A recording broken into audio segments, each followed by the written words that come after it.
इस बीच एक बड़ी खबर, फ्लोर टेस्ट पर एकनाथ शिंदे का बड़ा बयान। फ्लोर टेस्ट के लिए कल मुंबई जाएंगे एकनाथ शिंदे। कह रहे हैं कि कल मुंबई पहुंचेंगे। फ्लोर टेस्ट के बाद आगे की रणनीति शिंदे गुट की तरफ से बनाई जाएगी। हम शिवसेना के विधायक हैं, अभी तक यही कह रहे हैं एकनाथ शिंदे। हम लोग मुंबई पहुंचेंगे फ्लोर टेस्ट के लिए। गवर्नर ने हाउस कॉल किया है, कल मुंबई हम लोग पहुंचेंगे।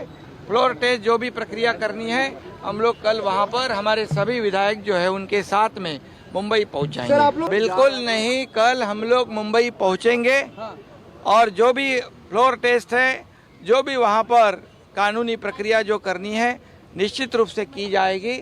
इतना ही मैं इस वक्त आपको कहता हूँ। पहले जो है कल फ्लोर टेस्ट है, ये पहले फ्लोर टेस्ट होने दीजिए, उसके बाद आगे की जो भी रणनीति है, स्ट्रेटेजी है, आपको बताई जाएगी। और इसके बाद में फ्लोर टेस्ट के बाद हमारे विधायक दल की बैठक होगी और उस बैठक में पूरी तरह तय किया जाएगा आगे क्या करना है। तो आपको पता चलेगा कल, क्योंकि हम लोग बाला साहब ठाकरे जी के शिव सैनिक हैं और हम लोग शिवसेना के हैसियत से वहां पर जाएंगे। लेजिस्लेचर पार्टी शिवसेना के हम सदस्य हैं और 2/3 मेजॉरिटी से ज्यादा हमारे पास है। और निश्चित रूप से कल फ्लोर टेस्ट होने के बाद आगे की जो स्ट्रेटेजी है, आप आगे का जो हमारा निर्णय है हमारे विधायक दल के बैठक में तय करने के बाद आपको बताया जाएगा। धन्यवाद। एक और बड़ी खबर, फ्लोर टेस्ट के बाद आगे की रणनीति बनाएंगे एकनाथ शिंदे। लगातार वो कह रहे हैं इसी बात को कि कल हमारे जो तमाम विधायक हैं वो पहुंचेंगे मुंबई, फ्लोर टेस्ट का सामना करेंगे, सरकार बनाएंगे, आगे की रणनीति उसी के बाद तय होगी। लेकिन मामला तो सुप्रीम कोर्ट पहुंच चुका है, 5 बजे सुप्रीम कोर्ट सुनवाई करेगा। 2 खास मेहमान इस वक्त हमारे साथ जुड़ गए हैं, आप टीवी स्क्रीन पर उनको देख सकते हैं। बीजेपी लीडर प्रमोद शर्मा जी हमारे साथ मौजूद हैं, टीवी स्वामी जी माफ कीजिएगा, प्रमोद स्वामी जी हमारे साथ मौजूद हैं, और संजीव कौशिक जी को आप देख पा रहे हैं, राजनीतिक विश्लेषक हैं। आप दोनों का बहुत बहुत स्वागत है। लेकिन सबसे पहले प्रमोद जी, मैं सवाल आपसे ले रही हूं, अब क्या करेंगे? अब तो सुप्रीम कोर्ट को तय करना है फ्लोर टेस्ट होगा या नहीं होगा। शाम 5 बजे तक का तो इंतजार करेंगे ना आप? एक नई चुनौती आ गई है सामने। नहीं, सुप्रीम कोर्ट इस मामले में जो भी निर्णय लेगा वो मान्य होगा, लेकिन अंतिम जो निर्णय होगा सुप्रीम कोर्ट का ही होगा। लेकिन फ्लोर टेस्ट के बाद ही पता चलेगा कि किसका बहुमत है या किसका नहीं है। तो मैं 2 लाइनें कहना चाहूंगा। अब हवाएं ही करेंगी रोशनी का फैसला, जिस दिए में दम होगा वही दिया जलेगा। तो अब जो राजनीतिक घटनाक्रम आगे जो होने वाला है उस पे विधानसभा के पटल पर, फ्लोर हाउस पर इसका निर्णय होगा कि उद्धव ठाकरे जी की सरकार रहेगी या जाएगी।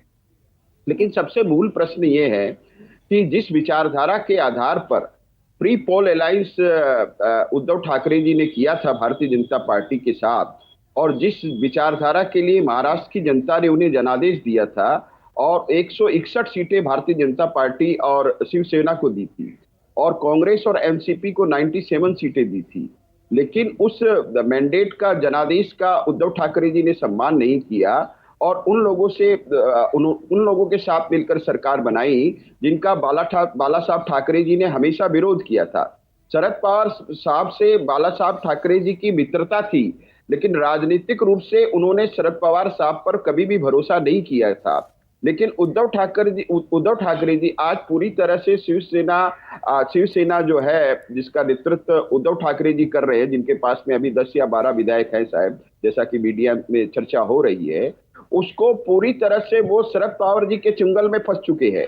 एक बार देखिए, जब 30 या 40 शिव सैनिक जो हैं, उन्होंने जब विधायकों ने जब समर्थन वापसी के लिए जब वो सूरत से जब गुवाहाटी आ गए थे, तो उद्धव ठाकरे जी ने वर्षा हाउस छोड़ दिया था, सीएम आवास छोड़ दिया था, वो मातोश्री आ गए थे और उन्होंने मन बना लिया और उन्होंने यहाँ तक कहा था कि अगर मेरे विधायक ही नहीं चाहते हैं तो फिर मैं मुख्यमंत्री रह के क्या करूंगा। शरद पवार जी ने उनको कहा कि नहीं आप डटे रहिए और हम इस सरकार को बचा लेंगे। अब शरद पवार जी के पास में क्या रणनीति है इस सरकार को बचाने की मुझे पता नहीं है। जब 55 में से 40 विधायक की शिवसेना के उनके साथ में नहीं है तो शरद पवार जी किस चमत्कार के तहत इस सरकार को बचाएंगे ये कहना बड़ा मुश्किल है और आने वाले समय में इस बात का पता चलेगा। लेकिन मूल राजनीतिक प्रश्न अभी यही है कि तू इधर उधर की बात न कर, तू ये बता कि कारवा क्यों लूटा, हमें रहजनों से गिला नहीं, तेरी रहबरी का सवाल है। अभी सीधा सीधा प्रश्न जो है उद्धव ठाकरे जी के नेतृत्व पे उठ रहा है कि उन्होंने हिंदुत्व की विचारधारा के साथ समझौता किया, 100 करोड़ की उगाई करने वालों के साथ समझौता किया, उनके साथ ही है तो उनकी जरूर सुनेंगे। देखिए सरकार मिलकर चली है तो सुना तो जाएगा। दूसरा जनादेश की बात तो सर अब अजीब सी लगती है कि जनता के निर्णय का पार्टियों ने कब सम्मान किया है। कई एग्जाम्पल है, क्या मध्य प्रदेश में जनता के जनादेश का सम्मान हुआ, बिहार में हुआ, गोवा में हुआ, कहां जनता के जनादेश का सम्मान हुआ है? आप जनादेश की बात कर रहे हैं सर, कहीं नहीं हुआ है। आती हूं प्रमोद जी में। नमस्कार, मैं हूं मानक गुप्ता। अगर आपको हमारा ये वीडियो पसंद आया हो तो इसे लाइक और शेयर जरूर करें और हां, हमें सब्सक्राइब और फॉलो करना ना भूलें ताकि आप देश और दुनिया की कोई खबर मिस ना करें। तो जुड़े रहिए हमारे साथ और देखते रहिए न्यूज़ 24।